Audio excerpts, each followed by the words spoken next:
नमस्कार।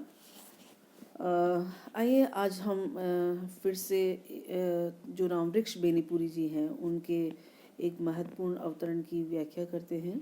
उसमें उन्होंने अ, उस इस अंश का इस रेखा चित्र में अपना एक विशेष महत्व है। तो हम देखते हैं यह अवतरण है जिसमें लिखा है, जो जो शहर में पढ़ना, जो जो शहर में रहना बढ़ता गया, रजिया से भेंट दुर्लभ हो गई। और एक दिन वह भी आया जब बहुत दिनों पर उसे अपने आंगन में देखा पाया। उसके पीछे एक नौजवान चूड़ियों की खींची सिर पर लिए है। मुझे देखते ही वह सहमी सी कुड़ी और मैंने मान लिया यह उसका पति है, किंतु तो भी अनजान सा पूछ ही दिया, इस मजदूरे को कहाँ से उठा लाई हैं? इसी से पूछिए।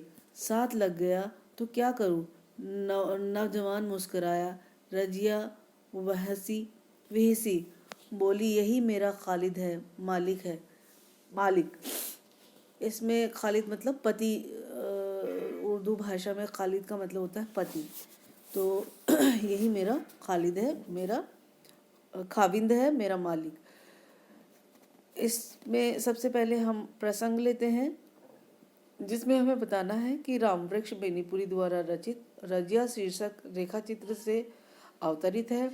लेखक ने यहाँ रजिया के विवाहिता होने के संबंध में बताया है कि वो किस तरह से किसी युवक के साथ में अपना रोजगार, अपना काम कर रही है और वह देखने में भी शादीशुदा लग रही है। इस प्रकार का इस अवतरण में हमें समझाने का प्रयास किया है। इसमें लेखक बताता है कि मेरा जैसे जैसे शहर में रहना बढ़ता गया, जैसे जैसे उनका बार बार शहर में जाना हुआ और फिर गांव में आने का जो सिलसिला था वो थोड़ा सा कम सा हो गया था। परिणाम ये हुआ कि रजिया से भी मिलना थोड़ा उनका दुर्लभ सा हो गया था। और लेखक लंबे समय बाद एक दिन जब अपने गांव आया तब उसने बहुत दिनों के बाद रजिया को अपने गांव में देखा।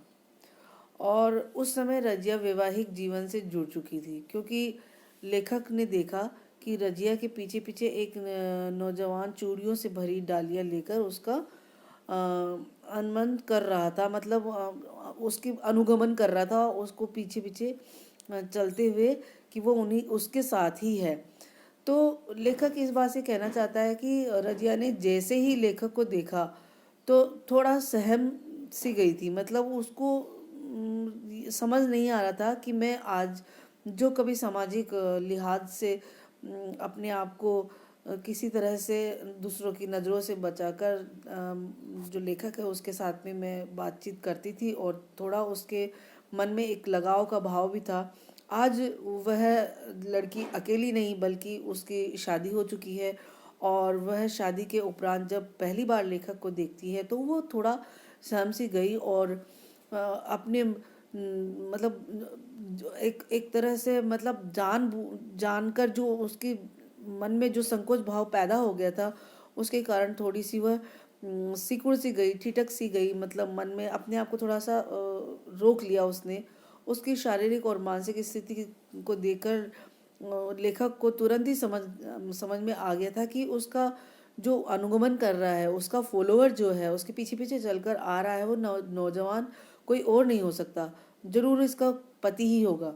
लेकिन लेखक के मन में जो उत्सुकता थी वो अपनी उत्सुकता को रोक नहीं पाता और मन में उस नौजवान के बारे में उठे प्रश्न से वशीभूत होकर के और अनजान भाव से भर के और रजिया से पूछ लिया कि इस मजदूर को कहाँ से उठा लाई हो। जबकि वो लेखक समझ गए थे, मतलब उनके मन में ये भाव आ गया था कि ये कोई और नहीं हो सकता, ये अवश्य ही इसका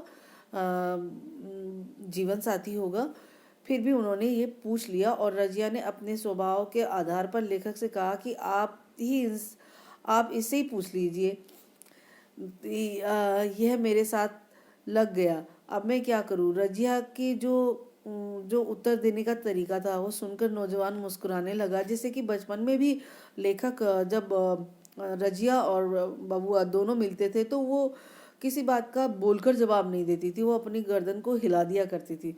तो इस बार भी वो उसने स्वभाव जैसा है उस हिसाब से उसने खुद ने जवाब नहीं दिया और ये कहा कि आप तो इसी से पूछ लीजिएगा, ये मेरे साथ लग लिया, मैं क्या करूं। तो रजिया ने जब हंसकर कहा ये मेरा पति है, मालिक है, इस तरह से उसने बोला। तो इस जो ये जो सुंदर सा परिचय है उसके पति के साथ में, उसकी मुलाकात और बहुत समय के बाद में जब लेखक देखता है रजिया को, तो एक परिवर्तन उसको देख कर के महसूस होता है। उसी परिवर्तन की अभिव्यक्ति इस अवतरण में की गई है। अब यदि हम विशेष के बारे में बात करते हैं तो यहाँ स्वभावगत जो आतुरता की अभिव्यक्ति लेखक करता है, जैसे रजिया के स्वभावगत विशेषता की तरफ भी हमें देखने को मिलता है कि वो बचपन में जिस तरह के हाव भाव, जिस तरह का व्यवहार करती थी, है उसी तरह का व्यवहार वो लेखक को युवावस्था में यानी शादी के बाद में पति के साथ मिलती है तब भी वो देखने को मिलता है।